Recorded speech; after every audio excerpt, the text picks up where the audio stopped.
How to edit a database table via phpMyAdmin in cPanel. Log into your cPanel account and you will be on this page. Go to the Databases section and click the phpMyAdmin. On the left sidebar, there are databases. Click on the database you want to edit. The selected database expands in the right pane. Now click to select the table you want to edit. All the values of the selected table are displayed here.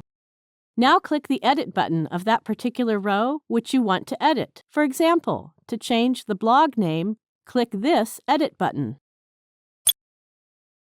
To change the blog name, delete and type the new name.